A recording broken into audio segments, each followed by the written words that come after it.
چلا اب اس کے بعد میں تقریر پیش کرنے کے لیے غازی علی ابن برکت علی صاحب کا آواز دیتا ہوں، وہ آئے اور تقریر پیش کریں۔ ان کی تقریر کا عنوان ہے توحید۔ یہ حفظ دوم کی طالب علم ہیں اور اروڑہ بازار کے رہنے والے ہیں۔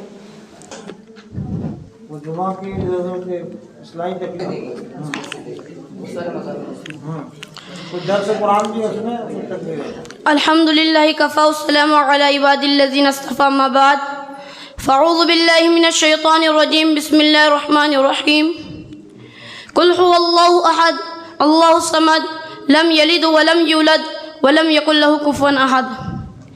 نہ یہ دن نہ یہ رات باقی رہیں گی، صرف اللہ کی ذات باقی رہیں گی۔ محترم صدر حاضرین اور حاضرین مجلس اور میرے تعلیمی سفر کے عزیز بھائیوں اور مشفق اساتذہ اکرام، السلام علیکم ورحمۃ اللہ وبرکاتہ۔ حق تعالیٰ شانہ نے مجھے آپ حضرات کے سامنے کچھ بیان کرنے کی توفیق عنایت فرمائی ہے۔ دعا کیجئے کہ اللہ تعالیٰ مجھے صحیح کہنے اور ہم سب کو اس پر استفادہ عمل کرنے کی توفیق عنایت فرمائے، آمین ثم آمین۔ میں نے ابھی آپ حضرات کے سامنے چھوٹی سی سورت تلاوت کی ہے، اس کا سادہ سا ترجمہ یہ ہے، قل هو اللہ احد، اے نبی کہہ دو کہ وہ یعنی اللہ ایک ہے، اللہ صمد، اللہ بے نیاز ہے، لم یلد ولم یولد، اس سے کوئی پیدا نہیں ہوا نہ وہ کسی سے پیدا ہوا ہے، ولم یکن لہ کفوا احد، اور نہ اس کا کوئی ہمسر ہے۔ اللہ تعالیٰ کا لاکھ لاکھ احسان ہے کہ اللہ تعالیٰ نے مجھے اور ہم سب کو ایمان کی دولت سے نوازا ہے اور ایک ایسے نبی کی امت میں پیدا کیا ہے جو امام الانبیاء خاتم النبیین والمرسلین صلی اللہ علیہ وسلم ہے۔ اللہ تعالیٰ نے انسانوں کی ہدایت کے لیے تقریباً 1,24,000 انبیاء کرام کو بھیجا۔ تمام نبیوں کا مقصد ایک تھا، تمام نبیوں کا مشن ایک تھا، تمام نبیوں کی بات ایک تھی، تمام نبیوں کا طریقہ ایک تھا، مگر اس میں سے بات کو مطمئن قبیلوں کے لیے، بعض کو کسی گاؤں کے لیے اور بعض کو کسی خاندان کے لیے بنا کر بھیجا۔ جب باری آئی سرکار دو عالم تاجدار مدینہ محمد مصطفیٰ صلی اللہ علیہ وسلم کی، تو آپ کو ایک بستی یا ایک گاؤں یا ایک شہر یا ایک قبیلے کے لیے بنا کر مبعوث نہیں کیا، بلکہ ساری جہاں کے لیے بنا کر آپ کو مبعوث کیا ہے۔ جب حضرت ابراہیم علیہ السلام آئے، لا الہ الا اللہ ابراہیم خلیل اللہ۔ جب موسیٰ علیہ السلام آئے، لا الہ الا اللہ موسیٰ کلیم اللہ۔ جب حضرت اسماعیل علیہ السلام آئے، لا الہ الا اللہ اسماعیل ذکی اللہ۔ جب حضرت عیسیٰ علیہ السلام آئے، لا الہ الا اللہ عیسیٰ روح اللہ۔ اور جب حضرت محمد مصطفیٰ صلی اللہ علیہ وسلم آئے تو لا الہ الا اللہ محمد الرسول اللہ۔ الغرض تمام نبیوں کا مقصد یہ تھا کہ اللہ ایک ہے، اس کے سوا کوئی عبادت کے لائق نہیں، اس کے سوا کوئی حاجت روا نہیں، اس کے سوا کوئی مشکل کشا نہیں۔ اگر کوئی مسلمان یہ کہتا ہے کہ اللہ کے علاوہ کوئی حاجت روا اور مشکل کشا ہے تو ایسے لوگوں کا ایمان خطرے میں پڑ جائے گا۔ اسی توحید کو سمجھنے کے لیے تمام انبیاء کرام آئے اور طرح طرح کی تکلیفیں برداشت کی ہے۔ اسی توحید کو قرآن مجید میں مختصر انداز میں مختصر جگہ پہ بیان فرمایا ہے۔ کئی فرمایا ہے قل هو اللہ احد اللہ الصمد، تو کئی فرمایا ہے وَإِلَٰهُكُمْ إِلَٰهٌ وَاحِدٌ لَا إِلَٰهَ إِلَّا هُوَ الرَّحْمَٰنُ الرَّحِيمُ، تو کئی فرمایا ہے الحی القیوم، تو کئی فرمایا ہے یا اہل الکتاب تعالوا إِلَىٰ كَلِمَةٍ سَوَاءٍ بَيْنَنَا وَبَيْنَكُمْ أَلَّا نَعْبُدَ إِلَّا اللَّهَ وَلَا نُشْرِكَ بِهِ شَيْئًا وَلَا يَتَّخِذَ بَعْضُنَا بَعْضًا أَرْبَابًا مِّن دُونِ اللَّهِ فَيَتَوَلَّوْا فَقُولُوا اشْهَدُوا بِأَنَّا مُسْلِمُونَ۔ الغرض مختلف اصالیت اور مختلف وحدانیت کو سمجھایا گیا ہے۔ اس میں سے بیشتر اس بات پر عائد اور شاہد ہے کہ خدا کی ذات ہی واحد ہے۔ توحید تو یہ ہے کہ خدا حشر میں کہہ دے، توحید تو یہ ہے کہ خدا حشر میں کہہ دے کہ بندہ دو عالم سے خفا میرے لیے ہے۔ میرے دوستو، شیطان انسان کا کھلا دشمن ہے، اسی کو قرآن مجید میں بیان فرمایا ان الشیطان انسان عدو مبین، کہ انسان شیطان کا کھلا دشمن ہے، شیطان انسان کا کھلا دشمن ہے۔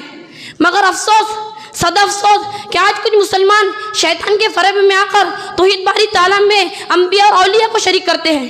کسی نے نبی کے مختار کل ہونے کا عقیدہ رکھا ہے، تو کسی نے حضرت علی کو حاجت روا اور مشکل کشا بنایا ہے، تو کسی نے شیخ عبد القادر جیلانی رحمۃ اللہ علیہ کو بیٹا دینے والا اور بگڑی بنانے والا سمجھا ہے، تو کسی نے ازمیری کی قبر پر سجدہ ہونے کو جائز سمجھا ہے۔ میرے عزیز بھائیوں، اور اگر اولاد دینے کی طاقت اللہ کے علاوہ کسی نبی یا ولی میں ہوتی تو حضرت ابراہیم علیہ السلام کی جوانی گزر گئی، ابھی تک کہ ایک بیٹا نہیں ہوا، اور کون ابھی تک کے بیٹے کے لیے تڑپ رہی ہے؟ کس کی گود ابھی تک کے بیٹی کی نعمت سے محروم ہے؟ حضرت ابراہیم علیہ السلام کی لاڈلی عابدہ ساجدہ زاہدہ حضرت ابراہیم حضرت حاجر رضی اللہ تعالیٰ عنہ۔ میرے دوستو، خدا کی شان تو یہ ہے کہ انک علی کل شیء قدیر، وہ ہر چیز پر قادر ہے، وہ ہر چیز پر قدرت رکھتا ہے، اس کی اپنی مرضی ہے، اس پر کسی کا زور نہیں چلتا۔ میرے عزیز بھائیوں، ایک دن حضرت ابراہیم علیہ السلام حضور سے عاجزی اور انکسار سے درخواست کی، رب حب لی من الصالحین، رب حب لی من الصالحین، اے میرے پروردگار مجھے ایک نیک بیٹا عطا کر دے، اے میرے پالنے والے مجھے ایک نیک بیٹا عطا کر دے۔ اولاد دینے کا خزانہ تو اللہ کے پاس ہے، اللہ کے محبوب پیغمبر بھی اللہ ہی سے خدائی سے اولاد مانگا کرتے تھے۔ حضرت ابراہیم علیہ السلام نے بیٹا کس سے مانگا؟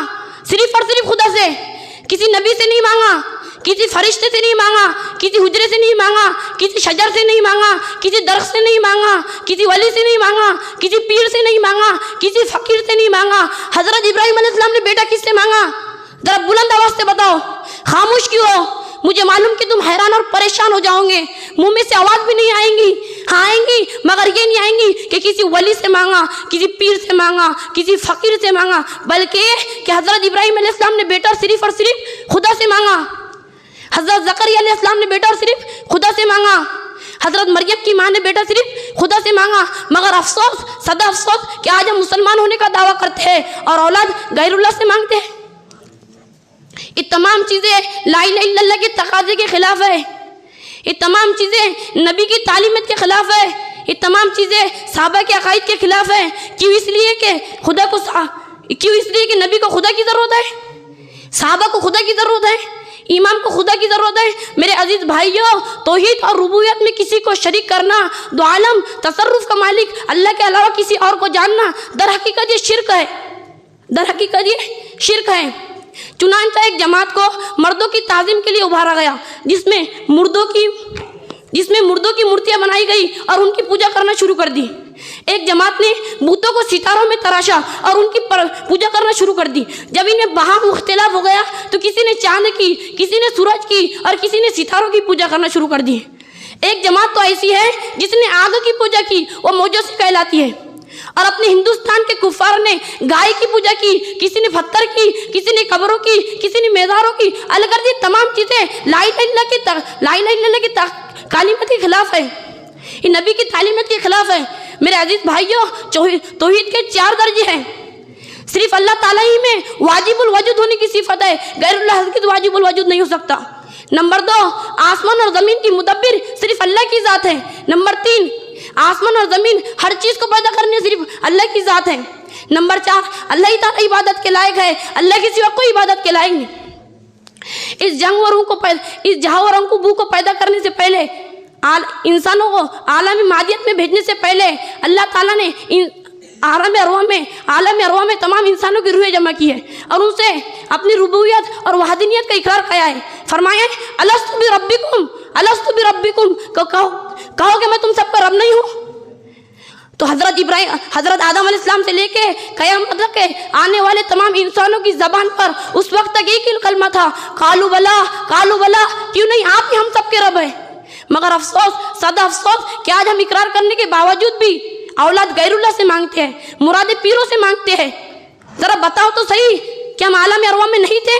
ہم نے اپنی زبان سے یہ اقرار نہیں کیا تھا؟ ہم سب وہاں موجود تھے۔ اگر ایک طرف غدار تھے تو دوسری طرف وفادار، اگر ایک طرف کفار تھے تو دوسری طرف مسلمان، اگر ایک طرف نمک حلال تھے تو دوسری طرف نمک حرام، اگر ایک طرف گورے تھے تو دوسری طرف کالے، اگر ایک طرف مشرقی تھے تو دوسری طرف جنوبی، اگر ایک طرف مغربی تھے تو دوسری طرف شمالی۔ میرے عزیز دوستو، انسانی ارواح نے یہ اعتبار کیا تھا کہ اے محسن اعظم، ہم وعدہ کرتے ہیں کہ دنیا میں جا کر تیرے سوا کسی کو حاجت روا مشکل کشا نہیں بنائیں گے، تیرے سوا کسی سے اولاد نہیں مانگیں گے، تیرے سوا کسی کو معبود نہیں سمجھیں گے، تو ہی ہم سب کا خالق ہے، تو ہی ہم سب کا مالک ہے، تو ہی ہم سب کا رازق ہے۔ مگر افسوس، صد افسوس میرے عزیز بھائیوں، جب انسان دنیا میں آ رہا تھا تو وہ یہی وعدہ لے کے آیا تھا، اور جب دنیا سے فانی رخصت ہو کر عالم برزخ میں پہنچے گا تو سب سے پہلے اس سے یہی سوال کیا جائے گا، من ربکا، بتا تیرا رب کون ہے، بتا تیرا رب کون ہے۔ اگر اس نے دنیا میں آ کر روزہ، زکوٰۃ، حج ادا کرنے میں کوتاہی کی ہوں گی، مگر اس نے اللہ کی ذات میں کسی کو شرک کیا ہوگا، اللہ کی ذات میں کسی کو شریک کیا ہوگا، تو اللہ تعالیٰ اس کو یہ توفیق نہیں دیں گا، وہ کہیں گا لا ادری، بے شک شرک بہت بڑا گناہ ہے۔ میرے عزیز بھائیوں، اللہ تعالیٰ سب گناہوں کو معاف کر سکتا ہے، لیکن شرک ایک ایسا گناہ ہے جس کے لیے کوئی معافی نہیں۔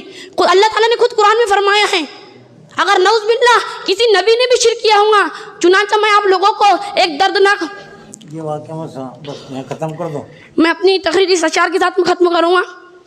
چشم اقوام سے مخفی ہے حقیقت تیری، چشم اقوام سے مخفی ہے حقیقت تیری، ہے ابھی محفل ہستی کو ضرورت تیری، زندہ رکھتی ہے زمانے کو حرارت تیری، کوكب قسمت امکا ہے خلافت تیری، وقت فرصت ہے کہاں کام ابھی باقی ہے، وقت فرصت ہے کہاں کام ابھی باقی ہے، نور توحید کا اتمام ابھی باقی ہے۔ وما علینا الا البلاغ، وآخر دعوانا ان الحمد للہ رب العالمین۔